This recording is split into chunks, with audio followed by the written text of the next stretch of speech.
Bueno, chicos, continuamos con la segunda parte de la clase. Ya hemos visto entonces las medidas cautelares en el proceso arbitral y la cautela autónoma. Y estudiamos en lo que respecta a la cautela autónoma cómo fue su creación pretoriana, jurisprudencial y su funcionamiento hasta la regulación que se realiza de la cautela autónoma en el artículo 13 de la ley 26.854, que es la de medidas cautelares contra el Estado y entes descentralizados. Les repito el número de la ley porque en el video anterior primero les mencioné un número erróneo, luego lo corregí y ahora les vuelvo a decir. La ley es la 26.854. Entonces de ahí estudiamos por ahora la medida cautelar regulada en el artículo 13, que es la cautela autónoma. Ahora lo que vamos a estudiar es la regulación que se hace de las medidas cautelares en general contra el Estado y entes descentralizados.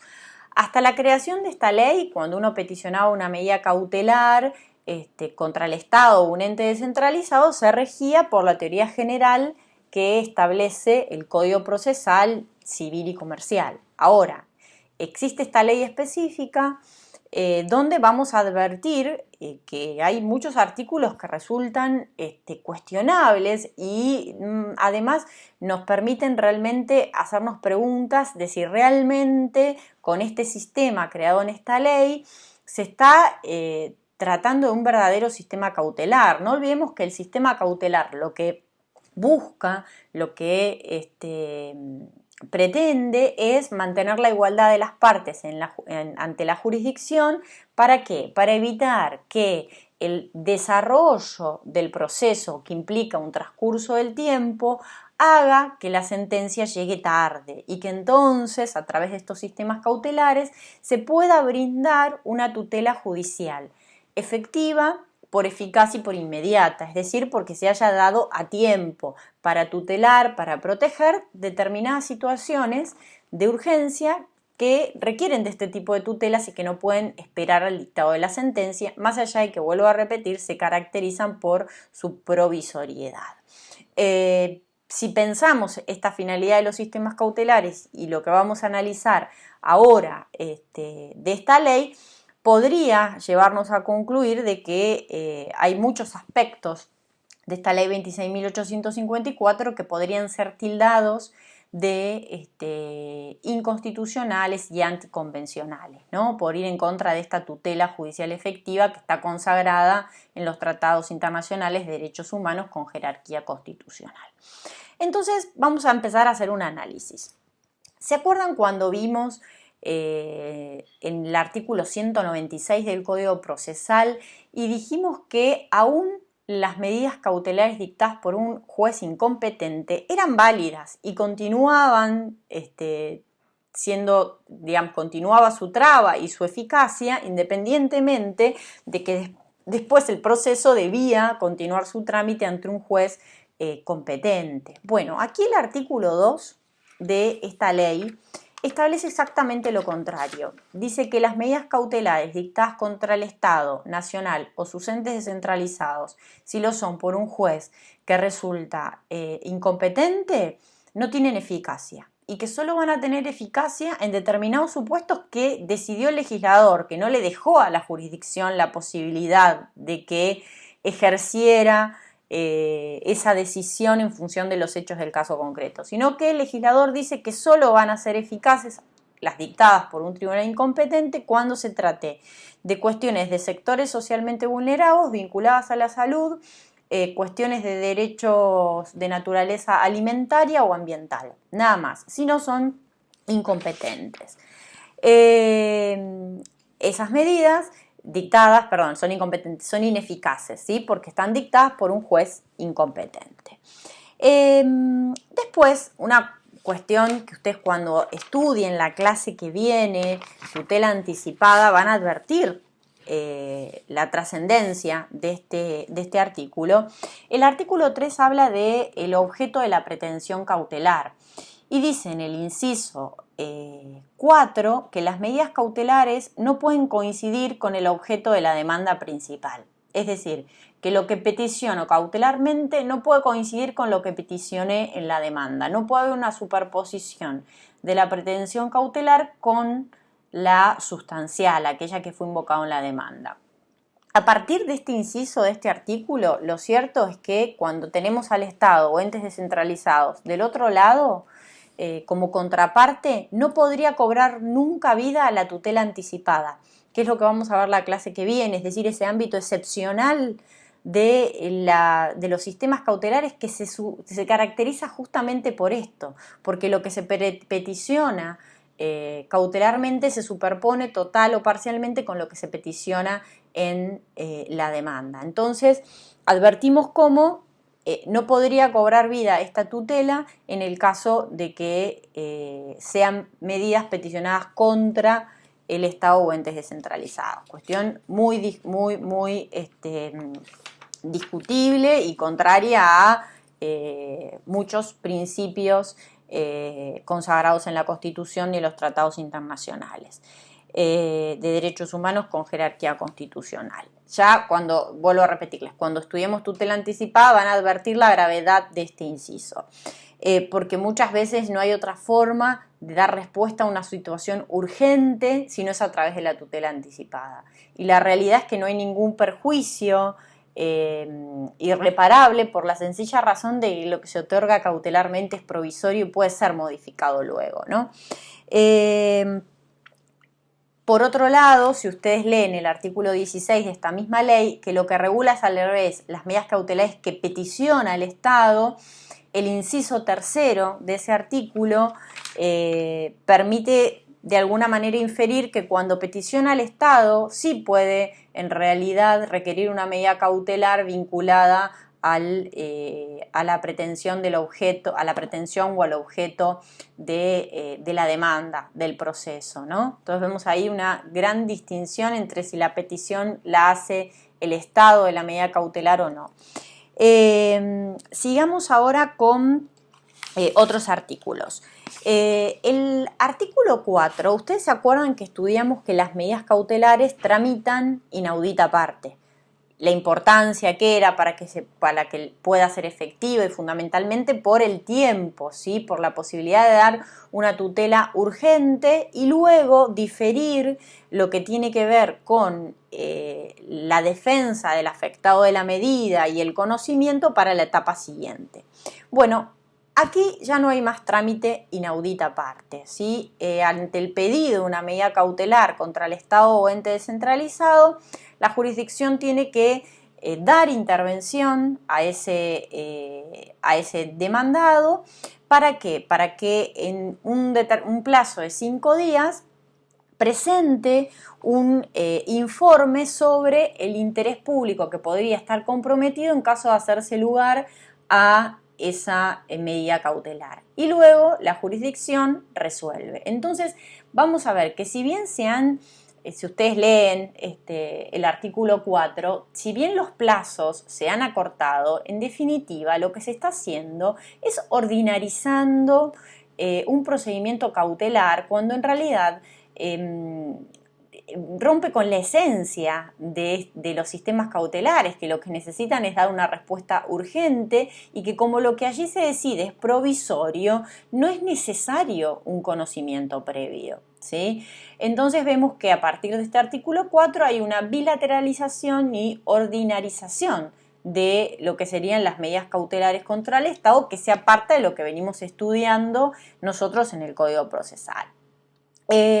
Y lo que establece este artículo, al igual que el artículo 2, que se vincula a las medidas dictadas por jueces incompetentes, este tema de la bilateralización y del informe previo dice que puede el juez o el tribunal apartarse de ello en los mismos supuestos que menciona el artículo 2, es decir, si se trata de sectores vulnerables, de cuestiones vinculadas al derecho de la salud ambiental o derechos de naturaleza, alimentaria. Y acá la pregunta es, ¿por qué el legislador? En realidad el legislador aquí se está, digamos, de alguna manera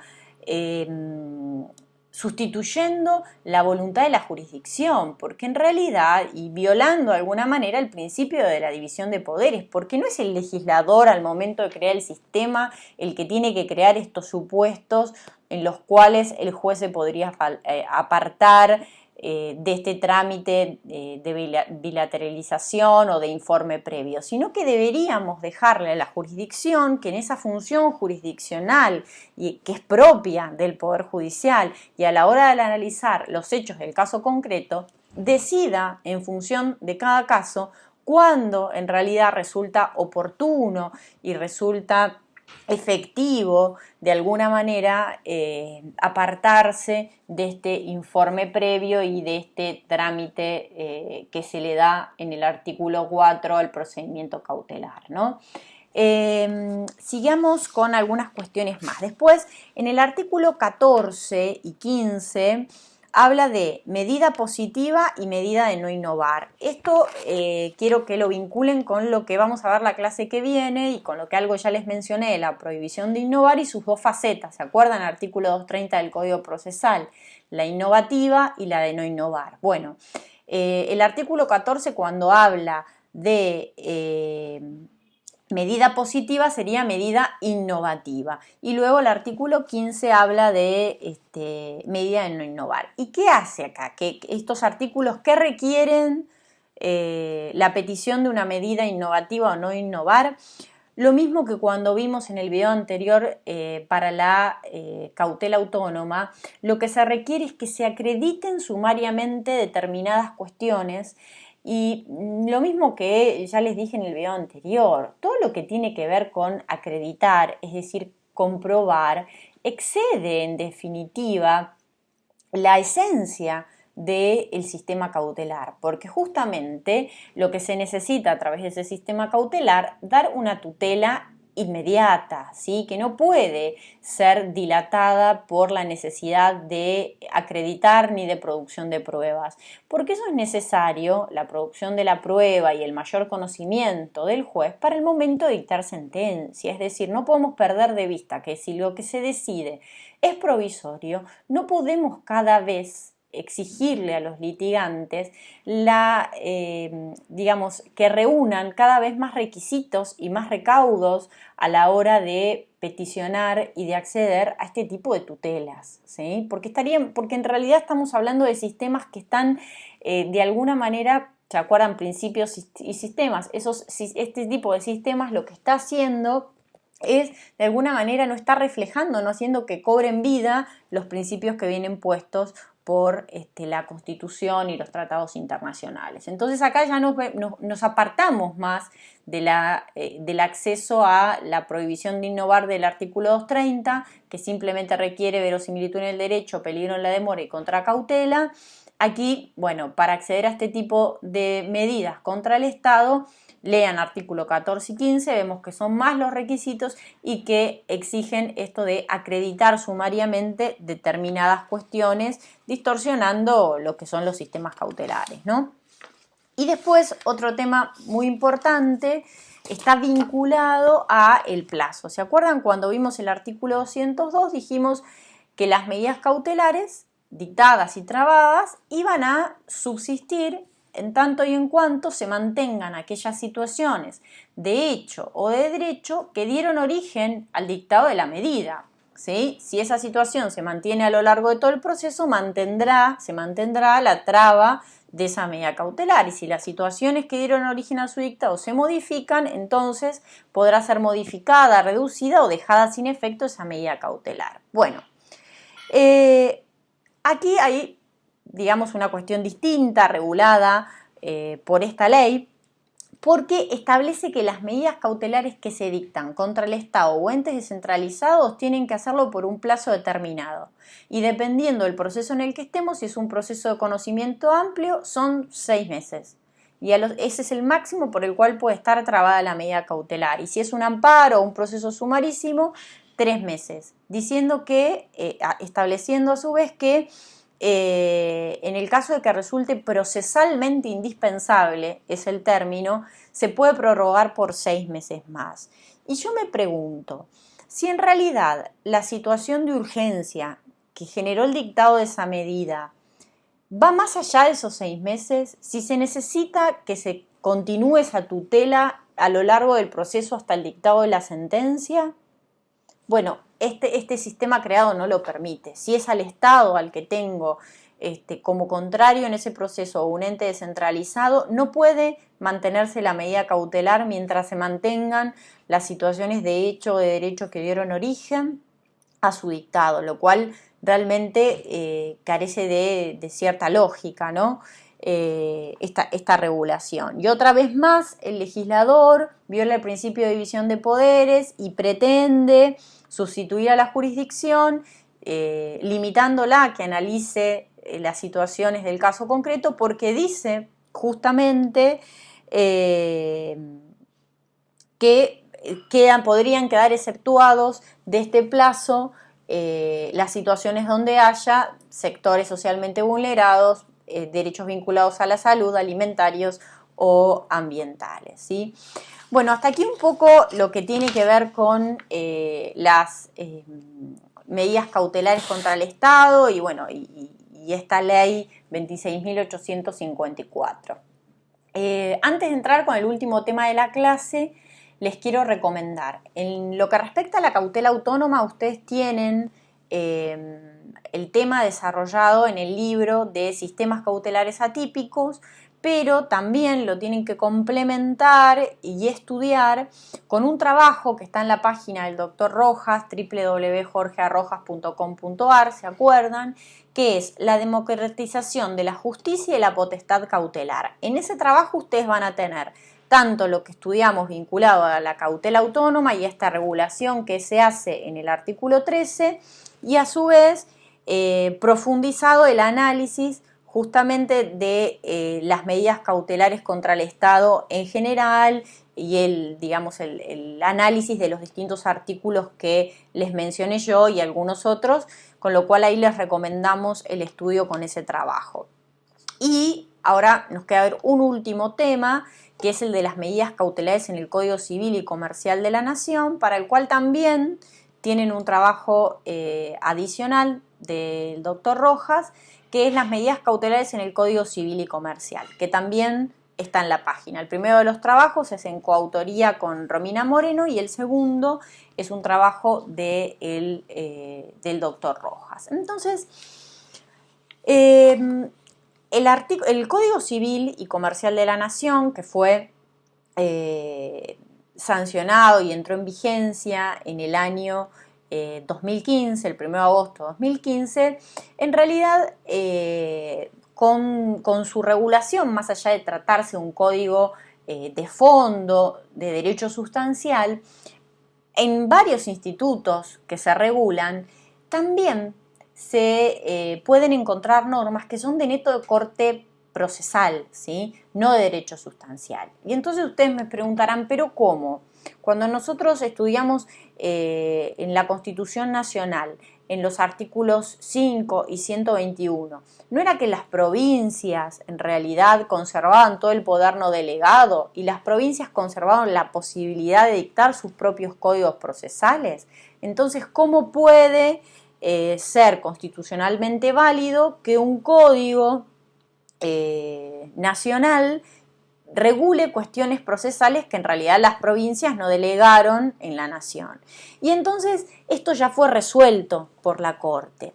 Y en realidad es válido, sí, en tanto y en cuanto esas regulaciones, esas normas procesales resulten necesarias e indispensables para hacer operativos los institutos que el código regula. Y entonces esto así lo resolvió la Corte Suprema en varios fallos. Les cito algunos. Fallo 138-157, 141-254, 151-315. Bueno, en todos estos fallos la Corte ya se pronunció sobre la constitucionalidad de las normas procesales que se encuentran en los códigos de fondo, en tanto y en cuanto resulten necesarias para hacer operativos a los institutos regulados en esos códigos. Y entonces nos vamos a encontrar con que en este código hay muchas normas procesales y lo que busca en definitiva este código es a su vez dar mayor rol al juez, ¿sí? Tanto en lo que tiene que ver con las sentencias o las decisiones definitivas como las provisorias, y darle más rol a esta función jurisdiccional a partir de lo que establecen los artículos 1, 2 y 3 de este Código Civil y Comercial de la Nación. ¿Por qué? Porque dice que el juez no tiene que resolver un conflicto solamente a partir de la letra de la ley, sino que tiene que tener en cuenta también la Constitución Nacional, los tratados internacionales con jerarquía constitucional, y que sus decisiones jurisdiccionales tienen que además ser razonables y fundadas. Entonces vemos cómo es un código que tiende a ser abierto y a dejarle a la jurisdicción, al juez, que muchas veces resuelva en función de los hechos del caso concreto. Y cuando tiene que ver con esta función, este rol del juez vinculado a las decisiones provisorias, es que nos vamos a encontrar a lo largo de este Código Civil y Comercial de la Nación con medidas cautelares, que en algunos casos las llaman medidas cautelares, pero en otros casos ustedes las van a leer también como medidas provisorias, medidas provisionales, medidas urgentes. Bueno, cuando leamos estos términos en el código, vamos a ver que nos estamos refiriendo a medidas cautelares, ¿no?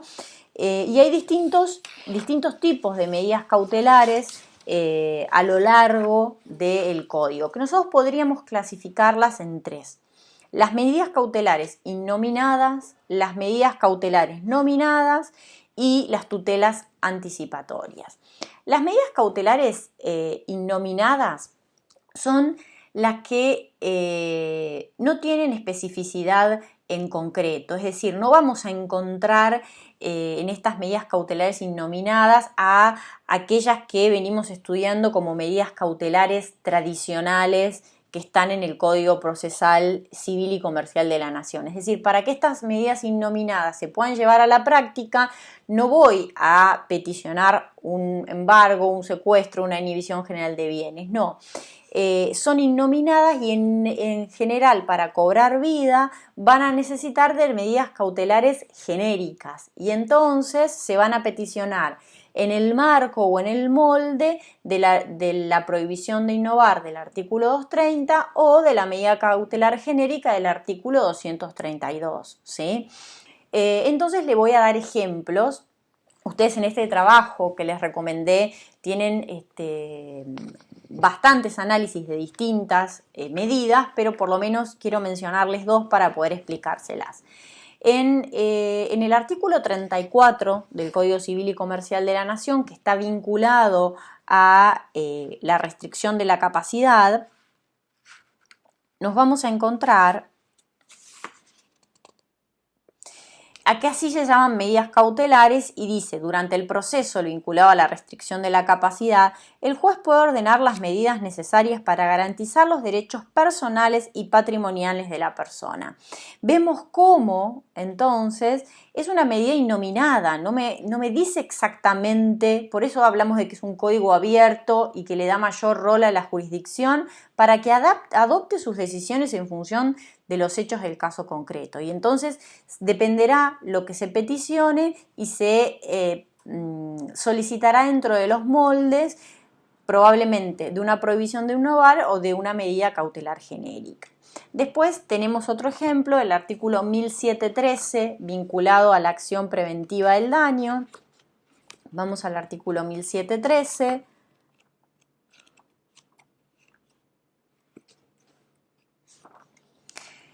Se refiere a sentencia, dice, estamos dentro de la función preventiva del daño, ¿no? 1713, sentencia.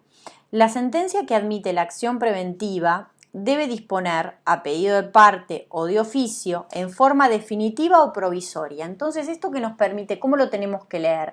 La sentencia puede resolver algo en forma definitiva o provisoria. Si es definitiva, nos estamos refiriendo a la sentencia de un proceso. Pero si es provisoria, entonces, en lugar de sentencia provisoria, nos estamos refiriendo a una resolución provisoria, es decir, una resolución de índole cautelar, ¿sí? Que puede dictarse a pedido de parte o de oficio, obligaciones de dar, de hacer o de no hacer, según corresponda. Dice, debe ponderar los criterios de menor restricción posible y el medio más idóneo para asegurar la eficacia en la obtención de su finalidad. Entonces vemos nuevamente como acá tenemos una medida innominada y que en función de lo que se peticione, ¿sí?, en esta acción para prevenir el daño, entrará dentro de los marcos de estas medidas, la prohibición de innovar o la medida cautelar genérica. Pero después les dije que además de estar estas medidas cautelares innominadas en el Código Civil y Comercial de la Nación, que en general su molde es el artículo 230 o 232 del Código Procesal, también tenemos medidas cautelares nominadas, es decir, tienen una especificidad concreta y se identifican con las que ya vimos como medidas cautelares tradicionales en el Código Procesal Civil y Comercial de la Nación. Y entonces les voy a dar ejemplos. Vamos al artículo 115. Artículo 115, estamos dentro del discernimiento de la tutela y en el 115 dice, inventario de avalúo, discernida la tutela, los bienes del tutelado deben ser entregados al tutor previo inventario y avalúo que realiza quien designa el juez. Entonces vemos como acá el inventario y avalúo de los bienes de aquel que va a ser tutelado, se presenta una medida cautelar dentro de las medidas cautelares tradicionales que vimos, inventario y avalúo. Otro ejemplo también es el artículo 722. En el artículo 722 es el vinculado a los resguardos de los bienes en el proceso de divorcio. Entonces lo que se puede pedir justamente para resguardar bienes en el proceso de divorcio podría ser un embargo, una inhibición general de bienes. Entonces este tipo de medidas cautelares que vemos a lo largo del Código Civil y Comercial de la Nación las denominamos nominadas, justamente porque se identifican con las precautorias tradicionales del Código Procesal. Y después hay una tercera categoría que las podríamos denominar tutelas anticipatorias. Y aquí vamos a encontrar, ya lo vamos a ver la clase que viene, a determinadas medidas en realidad en las cuales estaría cobrando vida la tutela anticipada. ¿Por qué? Porque hay una superposición de lo que se pide cautelarmente, total o parcialmente, con lo que se pide en el proceso. Y entonces vamos a darles un ejemplo. Artículo 544 del Código Civil y Comercial. Vamos al 544, que habla de alimentos provisorios. Estamos en un proceso de alimentos, ¿sí? Promovido por la madre de dos hijos menores en su representación contra el padre, contra el progenitor, que no aporta suma alguna en concepto de alimentos, y en ese proceso justamente lo que se peticiona es que se fije una cuota alimentaria. Esa sería la pretensión sustancial. ¿Pero qué dice el 544? Desde el principio de la causa, es decir, de ese proceso de alimentos, o en el transcurso de ella, el juez puede decretar la prestación de alimentos provisorios, ¿sí? Es decir, que el juez, antes de la sentencia, en ese proceso de alimentos, puede fijar cautelarmente, por eso hablamos de provisorios, una suma en concepto de alimentos, hasta que se llegue a la sentencia. Y entonces lo que se está pidiendo en estos alimentos provisorios no es ni más ni menos que una tutela anticipatoria. ¿Por qué? Porque se superpone lo que allí se pide totalmente con lo que se superpone, con lo que se peticiona en la demanda, ¿sí? Entonces hay una superposición de la pretensión cautelar con la sustancial. Pero lo cierto, como lo vamos a estudiar cuando veamos tutela anticipada, que lo que se otorga, esta tutela anticipatoria que se otorga cautelarmente, tiene característica de provisoria, es decir, esos alimentos provisorios van a poder ser luego modificados al momento de dictar sentencia por el juez, es decir, puede llegar a confirmarlos, puede reducir esos alimentos que había fijado, puede elevarlos o incluso puede rechazar la demanda. ¿Sí? Entonces vemos cómo en este caso hay medidas cautelares que tienen que ver con lo que nosotros vamos a estudiar como tutela anticipada. Bueno, hasta aquí el tema de la clase de hoy. Espero que haya quedado claro y si no, bueno, les vuelvo a recordar que tanto la profesora Romina Moreno como yo estamos a disposición de todos ustedes. Nos pueden hacer llegar sus dudas, sus mails, para que bueno, les contestemos lo antes posible sus inquietudes. Hasta luego.